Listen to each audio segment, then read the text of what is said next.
बिस्मिल्लाहिर्रहमानिर्रहीम। अस्सलामुअलैकुम। कैसे हैं आप सब? मैं कह रही थी ना, इस मोहतरमा को 10 बजे ना सुलाओ। उठ गई है ना 5 बजे। अब मैं इसको गाँव देती हूँ। इसकी तो एनर्जी भी ना ख़त्म होने वाली है।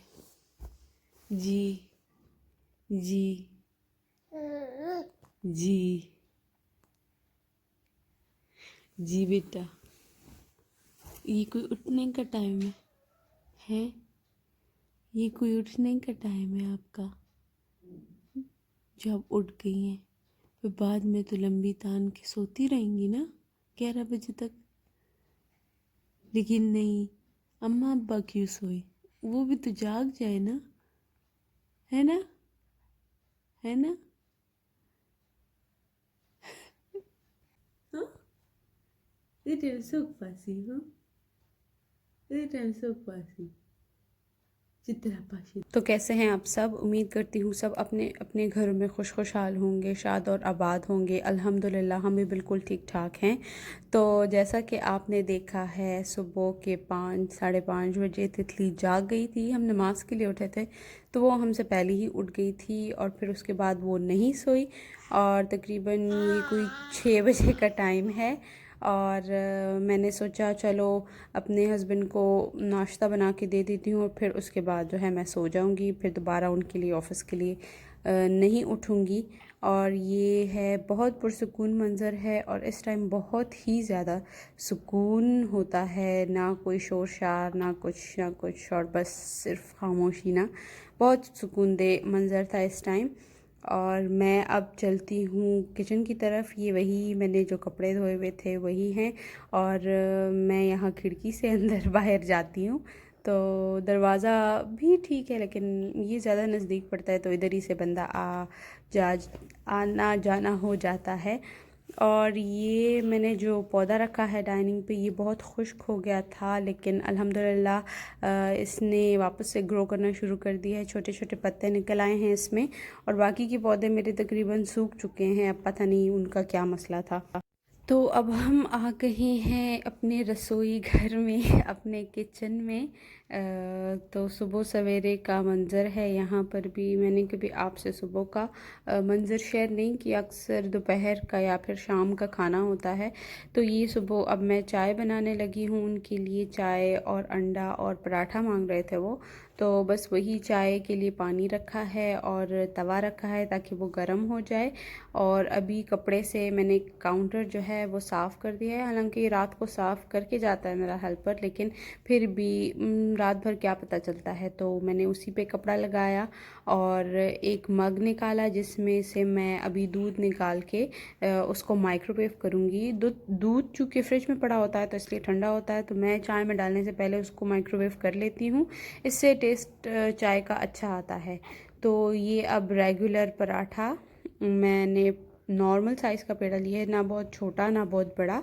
और अभी जो है मैं इसको जैसे नॉर्मल तरीके से या फिर जैसे मैंने सीखा है पराठा बनाना, अब मैं उस तरह से वो क्या कहते हैं, लड़ीज़ा तो पश्तो में कहते हैं नहीं, लच्छेदार पराठा जो है वो मैं बना लूँगी। स्पीडें चेक करें, मैं वैसे काम तो मैं स्पीड से करती हूँ, लेकिन सुबह के टाइम जो है वो और भी स्पीड ज़्यादा हो जाती है, क्योंकि कभी लेट होता है। अर्ली तो बहुत कम होता है। मेरे हस्बैंड को उठाओ उठाओ उठाओ, वो उठते नहीं हैं। और जब जैसी जाने के लिए आधा घंटा रह जाता है तो फिर वो उठ जाते हैं। फिर उस टाइम जो होता है उनको पराठा भी चाहिए होता है, उनको चपाती भी चाहिए होती है, तो उस वजह से जो है स्पीड ज़्यादा करनी पड़ती है। और मेरी वैसे भी कुकिंग में स्पीड थोड़ी ज़्यादा ही है, तो बचत हो जाती है अक्सर। वैसे मैं रोज़ पराठा बना कर देती नहीं हूँ। कभी कभार लाइक वीकेंड पे तो पराठा होता ही मस्ट है, लेकिन वीक डेज़ में कभी कभार जो है मैं पराठा बना देती हूँ। और डेज़ पे जो है कभी मैं ब्रेड जो है उस पर जैम लगा देती हूँ, कभी बटर लगा देती हूँ, कभी दलिया बना देती हूँ, कभी मिल्क शेक बना देती हूँ, कभी जो है सूखी चपाती बना देती हूँ, और कभी कभार जो है मैं पराठा बना देती हूँ। और कभी कभार ऐसा होता है कि थोड़ा सा ऑयल लगा के बस उसको झूठा पराठा बना देती हूँ।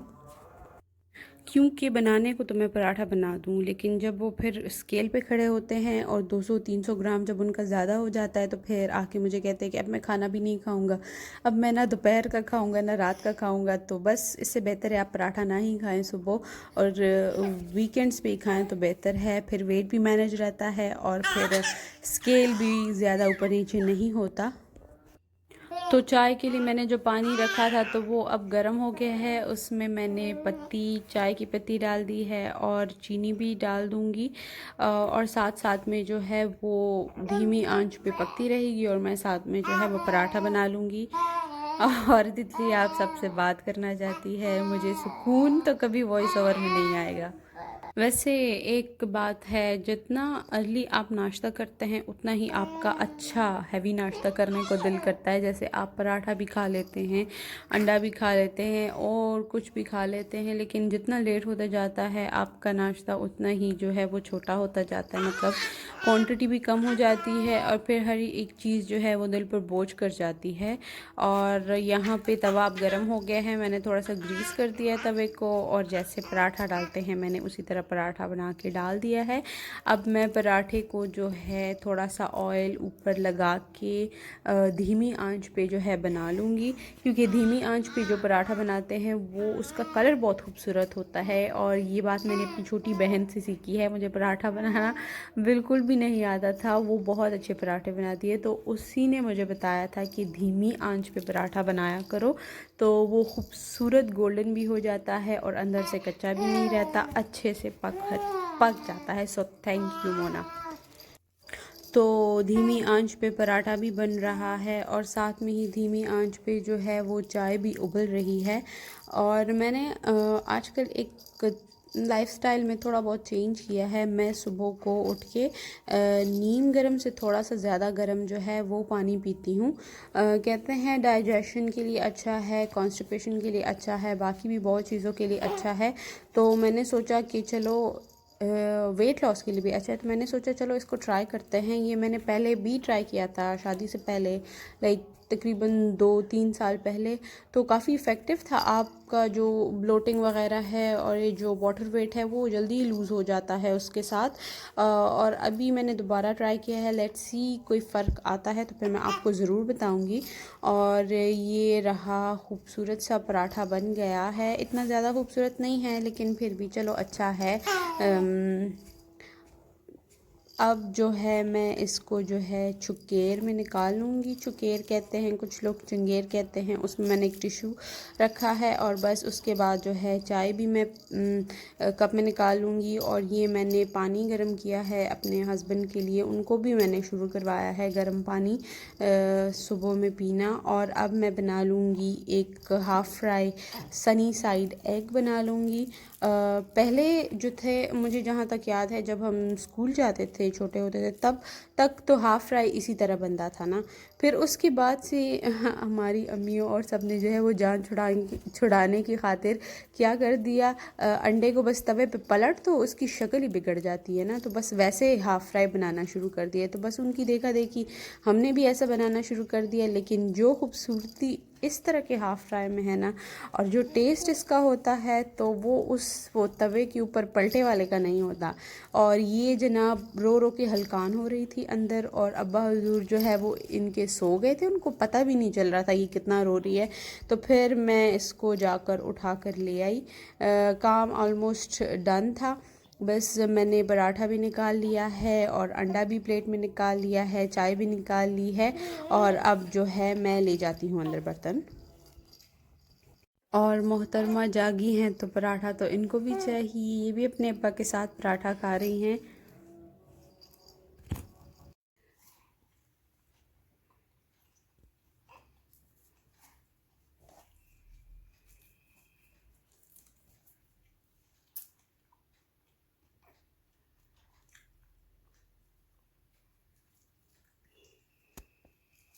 तो इस तरह हाथ में पकड़े पकड़े पराठे की बैंड बजा दी है मैडम ने और अलग अलग कर दिया है। और फिर उसके बाद जो है वो हमने इसके हाथ से लेकर रख दिया है। और क्योंकि अभी तो चबा नहीं सकती तो बस इस वजह से बस टेस्ट ही ले लेती है। सॉल्टी टेस्ट बच्चों को ज़्यादा पसंद आता है और इसको तो हर एक वो चीज़ चाहिए जो हम खा रहे हैं, चाहे वो कप हो, चाहे वो चम्मच हो, फोर्क हो, सब कुछ इसको चाहिए। इसको चाय भी चाहिए, इसको दूध भी चाहिए, इसको सब कुछ चाहिए। तो शायद इस एज के बच्चे करते हैं ऐसा, बट कभी कभी बहुत ज़्यादा हंसी आती है इसकी हरकतों पे।